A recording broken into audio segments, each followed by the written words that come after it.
There are secrets that we keep in 7 keys, right? Of those who, if counted at the family dinner table, would make everyone's fork stop in the way. And today, well, today I decided to open one of these locks with you. The story I'm going to tell happened in a hot, sticky summer, those that the air looks denser. It involves a storm, a BLECAUTE, and my nephew. Calm down, breathe. I know what you thought, but he is no longer that boy I saw growing up. Time was generous, even too much. Today, he is a man. And what a man. And it was his idea. The challenge, a treasure hunt in the dark with clues that were all but innocent. It all started as a joke to spend time. But it ended with me and with him locked for 4 long hours in the basement. What happens when light ends? The rules of normal life disappear, and the only thing that illuminates the environment is the flame of a candle and the desire in the eyes of someone new. In theory, shouldn't you? Tonight tested all my limits. And maybe you crossed some of them. What would you do in my place? Comments down here and already subscribes to the channel and activates the bell. The house was full, as in every summer. That smell of barbecue in the late afternoon mixed with the scent of sunscreen and pool chlorine. My brothers, wedges, the nephews running everywhere. It was a margarine commercial scene, a happy and noisy chaos I loved. The storm was formed on the horizon, a show of dark clouds contrasting with the still orange sky. No one gave a lot of ball. My nephew, let's call him Leo, was quiet than usual. Usually he is the center of attention. The joke. But that day he was in his, watching me from afar. His eyes were not casual. They were time-consuming, almost analytical. I was trying to ignore focusing on my sister's spinning conversation about the new neighbor. But I felt the weight of that look on my back, on my neck. He came to the kitchen to pick up a beer while I washed some cups. He passed me and our arms brushed. It was a quick, banal touch, but it sent an electric current all over my body. He stopped for a second, looked at our point of contact, and then to me. With a minor smile, almost imperceptible, it was a moment that lasted a blink of an eye, but that reconfigured the whole atmosphere between us. The calm was about to end. The first thunder sounded strong, making the window tremble. The children shouted, more of excitement than fear. The rain came with everything, a curtain of water that washed the world outside. And then, as if it were part of a movie script, everything was dark, a total and absolute pitch. The scream was now collective, followed by nervous laughs. The BLECAUTE had arrived. The rush to find candles and flashlights started. My sister-in-law, always the most practiced, already had everything at hand. In a few minutes, the room was lit by trembling points of light, creating shadows that danced on the walls and turned known faces into mysterious figures. The mood, which was once a party, was now adventure. The lack of electricity turned off. The distractions, the TV, the cell phones. Now we only had each other. It was in this environment that energy changed completely. The conversations got lower, more intimate. The shadows gave us a kind of permission to be different, to leave our usual roles. I felt strangely free in that dim light. And that's when I realized that Leo wasn't close to his mother or cousins. He was close to me, sitting on the arm of my couch, and the candlelight projected his face in a way that I had never seen. A boredom. Someone complained in the dark. It was the cue he needed. Leo's voice cut the general murmur, full of confidence that surprised me. What if we played a game? He said. Everyone turned to him or his silhouette. A real game, not these mobile things. The idea was received with a general enthusiasm.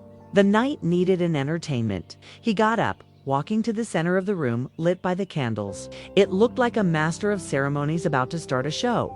"A treasure hunt," he announced, but not any treasure hunt. The clues will not be written. They will be secrets, challenges, things that take us to forgotten places and memories of this house. His tone was provocative, charming. I felt a cold in my belly. There was something in the way he said, the emphasis he gave in forgotten memories, which looked like a direct message to me. He looked at me when he said the final rule. And to make it more interesting, the pairs will be drawn, and each pair can only use a single candle. His smile in the dark was a promise of mischief, an invitation to something dangerous and exciting. And his fate or his luck made his first name drawn to his pair was mine, aunt and nephew. What a duo. My sister joked. Without having the slightest notion of the spark that combination lit, Leo handed me the candle. Our fingers touched for a moment, then necessary. "Ready?" he whispered, and his voice was an undeniable invitation. The first track for us was given by my brother. "Find the place where summer secrets are numbered and the sun never burns." It was an easy channel. He referred to the back porch, covered by an awning, where we always gathered on hot nights to gossip. We went there, the little candle flame creating a circle of light only, isolating us from the rest of the family. The sound of the rain was our soundtrack. Arriving at the porch, Leo stopped and turned to me. "Okay, the rule is clear. The next track appears only after a challenge. And the challenge is me," who said. He approached, his face inches to mine. "The challenge is as follows," he said, his voice low and hoarse. "Tell me a secret of yours, something you never told anyone in the family. And it has to be a secret from here, from this porch." His gaze was intense, penetrating. That game was no longer about finding a treasure. It was about digging up truths. And I had the clear feeling that he already knew which secret he wanted to hear. I hesitated. My mind searched dozens of harmless secrets, but his gaze demanded more. I took a deep breath. "Once in high school, I ran away from home after a fight with my mother and spent the night here. Hidden under this network," I confessed. He smiled. A smile of who knows more. "Good start. The next track is where you hide what you want most, but you are afraid to show the world." It hit me hard. The track was subjective, dangerous. What did I want most? My mind nodded. I thought of my room, my books, obvious places. "No," he said, as if he read my thoughts. "Really think. A physical place, a place of refuge, of stuff, things that only you know the value." He guided me with the words, pushing me to the answer he wanted. And then I understood.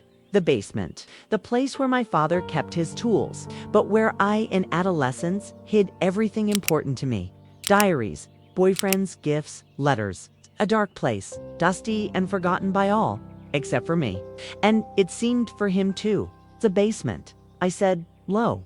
He nodded slowly, the candle flame dancing in his eyes. "Come on," he said, and the words sounded like a sentence. The way to the basement door seemed the longest of my life. The basement of the Rangoon basement, as in a horror movie. The smell of moisture and dust hit us immediately. We went down the wooden stairs, each step a protest against our weight. The light of our candle was fragile, could barely cut the dense darkness of the place. Boxes, old furniture covered by white sheets, and spiderwebs everywhere. It was a memory cemetery. "So," I asked, my voice echoing in silence, "where is the next track?" Leo did not answer. Instead, he walked with a frightening certainty to a specific corner behind an old bookcase. He bent down and pulled something. It was a shoebox covered by a thick layer of dust, a box I would recognize anywhere. My heart jumped. "I think the next track is inside," he said, handing me the box. It was my box, my personal Pandora box. Inside her, I knew exactly what there was. The love letters of my boyfriends in teenage years. Letters full of naive promises, overwhelming passions, and youth dramas. I was paralyzed, holding that artifact of my past, feeling the weight of every word written there. The game had just been dangerously personal. I looked from the box to him, looking for an explanation. His face, lit under the candle I held, was a mask of seriousness and expectation. "What is the challenge, Leo? What do you want with that?" I needed to understand how far this joke would go. What was his ultimate goal with this nostalgic and invasive torture? He sat in an old chest, inviting me to sit beside him. "The challenge is as follows." "Aunt?" He never called me an aunt like that. The word sounded formal, almost ironic, creating a distance that the rest of his body language struggled to nullify. "You will open the box, and for every card you take, you will have to read a stretch out loud. The more intense stretch than finding." I was going to protest, to say that this was absurd, an invasion of privacy without size. But he didn't give me time. He lifted his hand and continued, his voice firm and low. "And this is just the first part. The second part of the challenge is, you'll have to relive the scene. With me, the world stopped. The sound of the rain outside, the smell of mold all disappeared. There was only his expression waiting for my reaction. Revive the scene. What the hell did he mean by that? Was it a bluff? A provocation? I didn't know, but my whole body shivered. My hands trembled as I opened the box. The smell of old paper invaded my nostrils. I took the first letter from the hill, the sloppy calligraphy of my first boyfriend, Ricardo. I opened the yellowish paper and my eyes ran through the lines, looking for something, anything that was not so compromising, but Leo's gaze pressed me. I found a passage. I can't stop thinking about our first kiss behind the gym. It was fast and clumsy, but it was the best of my life. I read aloud, feeling my face burn. Okay, he said, getting up behind the gym, fast and clumsy. He approached me, took the candle out of my hand and placed it on a nearby box. Now his two hands were free. He held my face with a delicacy that completely disarmed me. So let's relive that. Before I could formulate a sentence, he kissed me. It was exactly as the letter described. Fast, a little awkward, a silent of lips, more curious than in love. It lasted only 3 seconds. But in those 3 seconds, in the middle of that dark basement, I was no longer the aunt, and he was no longer the nephew. We were two strangers recreating a memory that was not ours. And yet it seemed dangerously authentic. When he walked away, his eyes shone. Your turn to take a letter, he said, his voice a little trembling. I was stunned, the feeling of his lips still in mine. I stuck my hand in the box and pulled another letter, this time from a college boyfriend, Andre. He was a movie fan. The letter was long and poetic, and an excerpt jumped into my eyes. Remember that night when we tried to redo Dirty Dancing's scene in the living room? When you ran and jumped into my arms? Our bodies stood and I felt I could hold you forever. I read the words, and the sound of my own voice seemed to come from far away. Leo laughed, a low and genuine laugh. This is good. This is very good. He walked away a little, making room between us. I never had anyone to do this scene with me, he confessed, and there was a vulnerability there that caught me by surprise. Do you trust me to hold you? The question was not about the dance. It was about everything. It's about that night. About us. I nodded, unable to speak. Then come, he called. I took a deep breath, took a few steps back, and ran. I ran toward him in that dark, damp basement, and I jumped. For a terrifying moment, I thought we were falling, but his arms wrapped me. With impressive firmness, he lifted me. Our bodies shocked and fitted. My face was buried around his neck. I could feel his wrist rapidly. We stayed there, stopped, in that iconic position, the candlelight projecting our unique and forbidden shadow on the wall. He came down slowly, careful that it seemed reverence. My feet touched the cement floor, but I continued there inside. His hug, his hands on his shoulders. Our faces were inches away. The game had been forgotten. It's the letters, the treasure hunt, the family up there all evaporate. The world boiled down to that circle of candlelight and the tension that vibrated. Between us, none of us spoke. Silence was more eloquent than any word. I could see every detail of his face, the little scar on the eyebrow, the sweat drops that were beginning to form on his forehead because of the hot and moisture of the basement. His gaze came down to my mouth and remained there for a long moment. My whole body was on maximum alert. That was the point of no return. I knew we both knew. A movement, a word, and the final barrier that separated us would be destroyed forever. The game had gone too far, and now we were in unknown and dangerous territory. I should get away. I should break the charm, but I couldn't.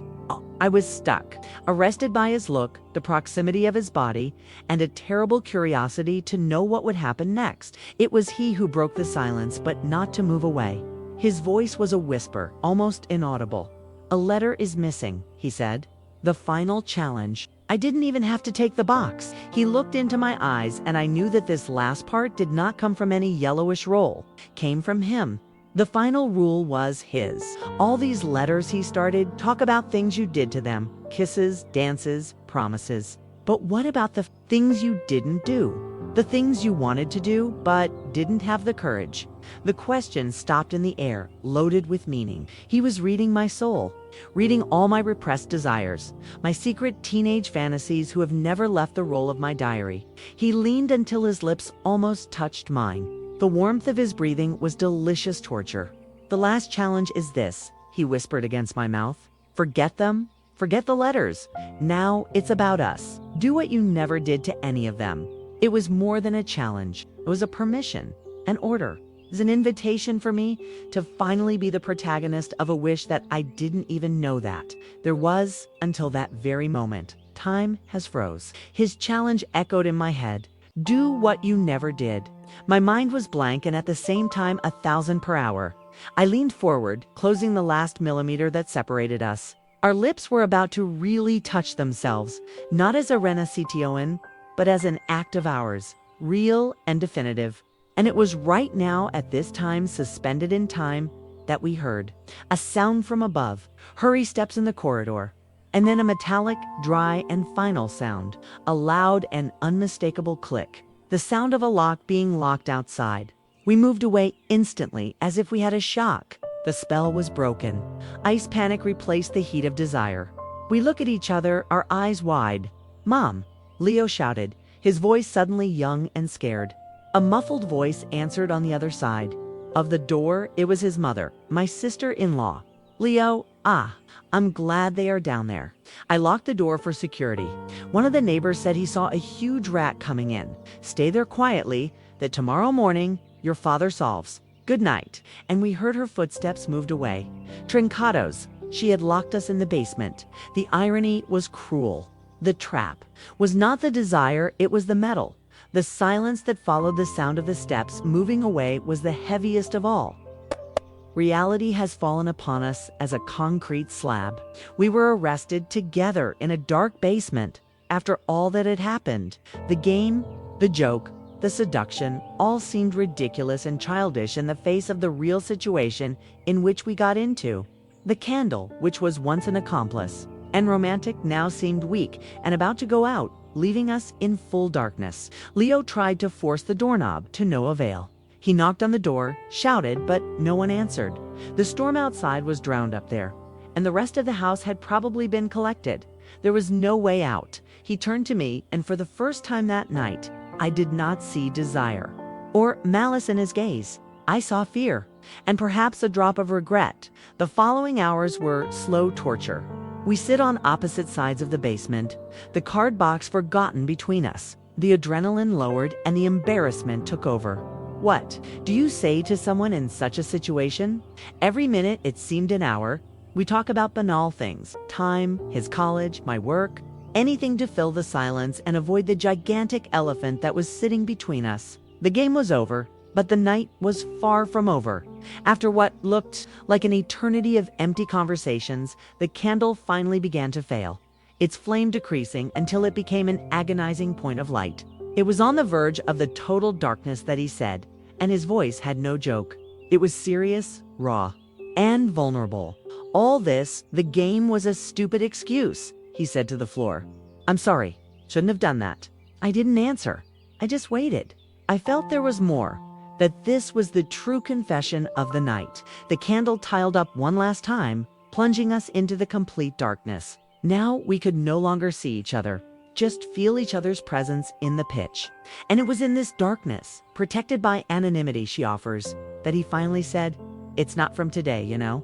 His voice was just a sound in the dark. "I always wanted you. Since I was 16 years old and saw you coming at a Christmas party with that red dress, was the first time I didn't see you like my aunt. I saw you as a woman. It's the most beautiful woman I had ever seen in life." The confession stopped in the dark, damp air. Each word was a stone thrown into a lake, creating waves that shaken everything I thought you knew about it, about us, about our family. The silence that followed was filled only by the sound of my own accelerated breathing. Total darkness was a confessional. Without expressions to analyze, without body language to decipher.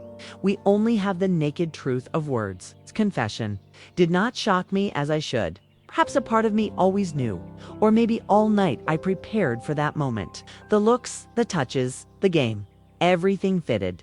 I took a deep breath, the heavy air of the basement filling my lungs. What was the right answer? Aunt's answer? Or was the woman's answer who, minutes before, about to kiss him?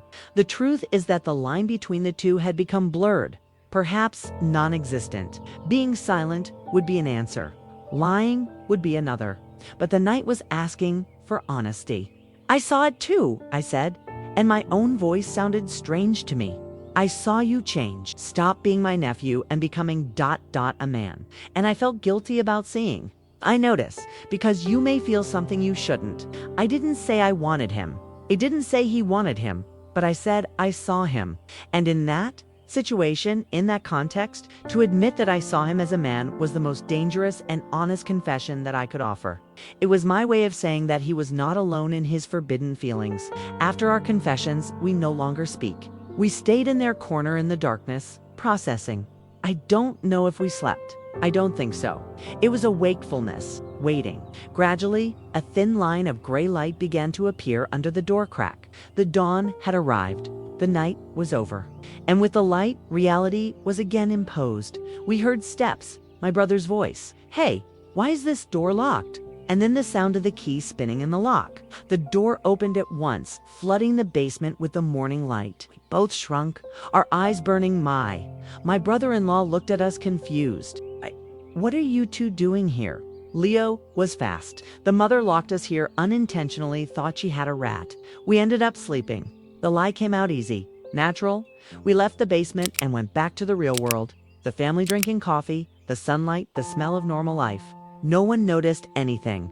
We looked at each other one last time on the other side of the kitchen. A look that contained all night before. The game, the kiss, the dance, the confinement, the confessions.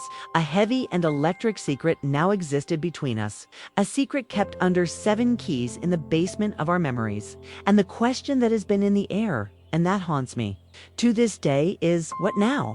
What do you think happened next? Comment here. And if you like real stories with twists, you subscribe to the channel. There is a lot more where this one came from.